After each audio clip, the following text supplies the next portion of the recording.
tour with Finance Minister Nirmala Sitharaman in her first television interview to a private channel after the budget. Nirmala ji, thank you for giving us the time to Network 18 for this exclusive interaction. Nirmala ji, in some senses, it was one of the most challenging times for you to present this budget. GDP growth at a low of 11 years, private consumption at a low of 7 years, whole macro numbers looking downwards at historic lows. What were you really thinking of when you were presenting this budget? Did you have to balance a lot of factors? You had to keep growth in mind on one hand and all the rest of it on the other. Absolutely. It was the desire of the government that we address every section which was expecting something out of the budget, if possible. So our attempt was to make sure that we came up with something which would boost consumption, put money for investments and creation of assets, and with private investment being at their pace, and I'm sure they will catch up also. We did not want to, at any point in time, between July and now, cut down on public investments. On the contrary, we have only increased it. So the capex between July and now, if you look at the data, has only gone up. So, in a way, we were very clear that whilst we were addressing the supply side issues, it was time for us to make sure that the consumption and also investment, because we wanted to boost demand, had to be kept up. And that's the story. How has the budget addressed these two big concerns, that that there is the demand side problem, and the economy is investment starved. So how have these twin issues got addressed with your budget? And that is one of the reasons why I started by saying private investment will do their own whenever they would take their call on it, and we have given them our intention by cutting the corporate tax. We brought it down to a lowest level. So we wanted to tell them, we believe now that you will make decisions with such an attractive tax rate. But from the other side, from the government side, we wanted to make sure the money was going for investment, and that is why the Prime Minister's announcement on Independence Day, Red Fort address, he spoke about 100 lakh crores in the next 5 years.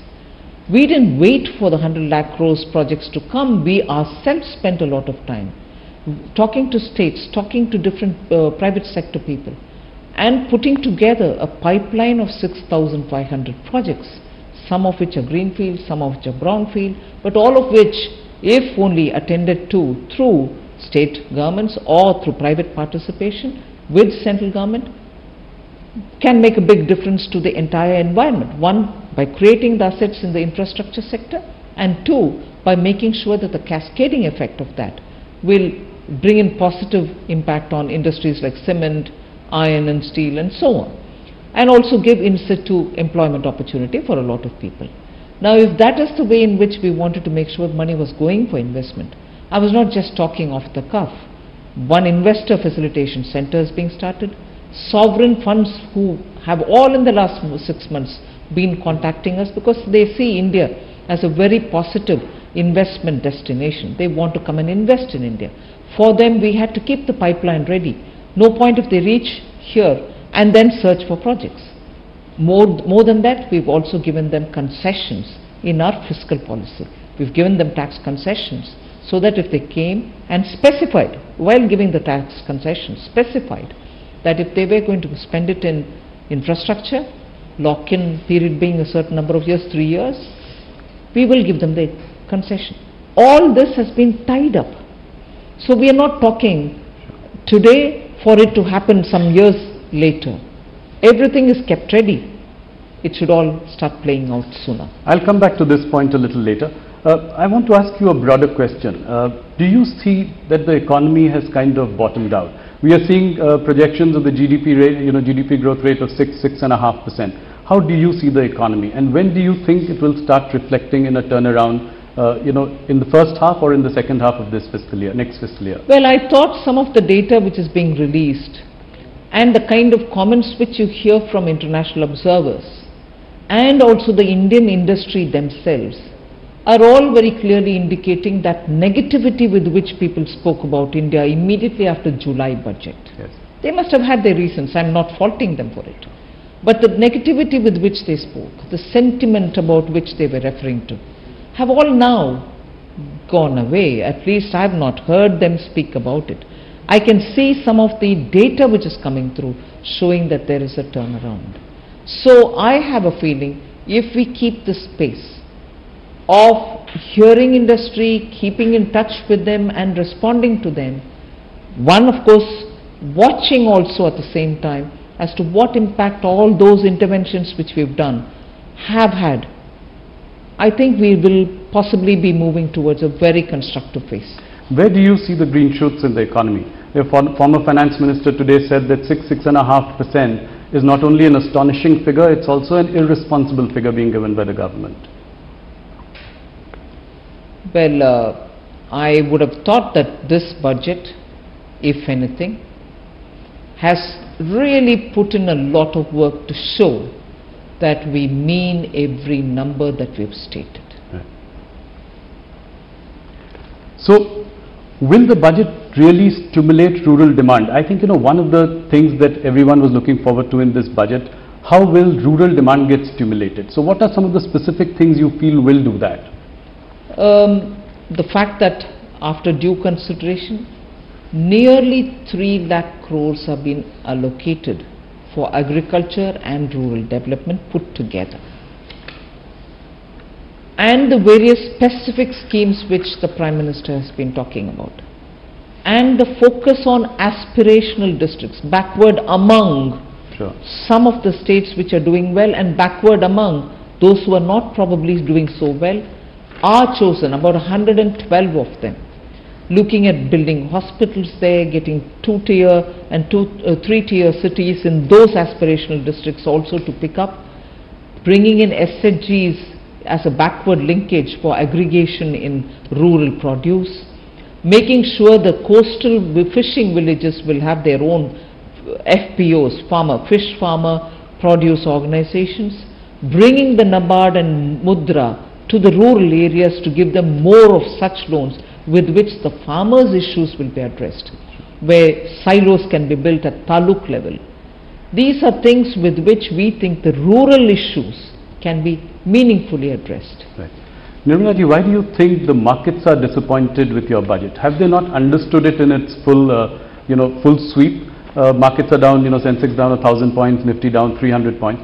Were they really looking for a big stimulus, in sectors such as infrastructure, real estate, NBFCs? 100 lakh crore. That's over 5 years. But yes. I've said the moment there is a requirement, I'm ready to front load it. The first line itself is I'm willing to front load. So there is a provision in this budget for that? Pipeline investments numbers have been very clearly put. 22,000 crores have already been given for those 2 companies which are going to do long-term investment in infrastructure funding. Right. So all this is, in any case today, I think to be fair, the stock market was not in full force. They were there, but many of those concerned wings within the stock markets have not all been functional. It is only Monday when they have to, and I am very confident the stock market will understand every aspect of what I have said in this budget and the kind of push that I have given for bond market, for deepening the bond market, for strengthening the bond market and making sure that India understands that there is one world out there which has still not been exploited fully. These are things which I am sure that the markets will understand and respond by Monday. So you're hopeful that the bond market will react positively to the budget? Of course, there's never been this many steps taken for bettering the bond market. You're also banking a lot on foreign investment. You made it easier for sovereign wealth funds to invest in infrastructure. FPI can invest more in debt now, up from 9% to 15%. What was the thinking behind this? Only because it is possible now. You already have a number of cases of banks and other such institutions, in fact many NBFCs themselves raising funds from outside. They are doing it because they think the cost of borrowing is far lesser when they do it from outside, and understandably. It is possible for us to be able to encourage many such borrowing from outside and therefore make the Indian savings be available for many others who really cannot go out to borrow. So whilst opening it up, you are making sure that there is credit availability, both from borrowing outside and also from inside. Cost of capital also will come down once you are able to get it from outside. Right. I will go back to the point you were making earlier about this push to infrastructure. You know, you talked about this 100 lakh crore to be invested over 5 years. You know, are you confident that this will be done over a 5-year period and that the Prime Minister's dream of a 5 trillion economy would be realized by 2024? Absolutely, because see, projects and their absorption capacity also doesn't happen within 1 year. They spread their cost. As the project gets completion process, you get more and more resource requirement which goes in. And therefore to spread it over 5 years is not so much from our end saying you don't want to spend now, you want to stagger it. It's more the absorption capacity of the project itself. Even they will take their own time to take more and more. Even if funds are available, they can only take a certain level at any point in time. And the economy will grow in double digits to be able to get there in 5 years, or will we have to push this deadline? Well, I'm making all the necessary steps to give that stimulus in the economy. Let me come to the fiscal deficit. You know, the fiscal deficit has slipped yet again to 3.8%. My first and direct question is, will it lead to a downgrade in India's sovereign rating? Is there a potential risk of that? I don't see that at all, because we've been very responsible about the way in which we have used the forbearance in the FRBM Act. The Act provides for the forbearance of 0.5. We have not crossed that. And the numbers that we've given, different heads, different places, different numbers, are all responsible numbers. I've even made a mention as to why my numbers this time, given the fact that I've used the forbearance, are well within the framework. So I don't see India's ratings coming down because we have breached the fiscal number, or we have in fact we have complied with the framework given to us. And if I don't do that, and if I'm stubborn about the number that I have, even in today's situation, I'm expected to spend more. How will I do that unless I use the escape clause which is available for me? I have not violated beyond that. That's right. You know, Nirmala ji, the NBFC sector, which is a major source of credit also for the economy, is in serious trouble. What are the steps that you are going to take to assure investors, the market, that you are working towards solving this big problem? Haven't I made a mention that there will be, first of all, before the budget we had given a partial guarantee scheme for them. Sure. That they can pool their assets. First 10% will be supported by us, the stopgap will be given by the government, all that. And that has been used by several of them. The RBI is constantly telling us about, reporting on how that is developing. Even now, what we have done is to be able to bring in the MSMEs so that they don't burden, and liquidity is available for NBFCs. We've now announced that that kind of a facilitation will be done for the NBFCs also.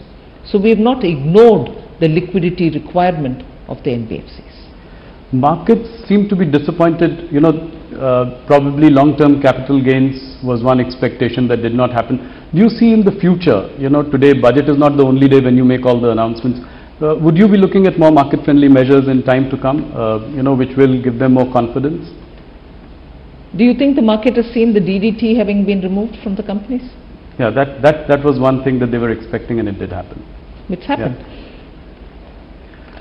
You know, on the personal IT front, I think, you know, on the one hand, you've delighted the middle class by, you know, showing the cuts are deep and cuts are serious and that you mean business.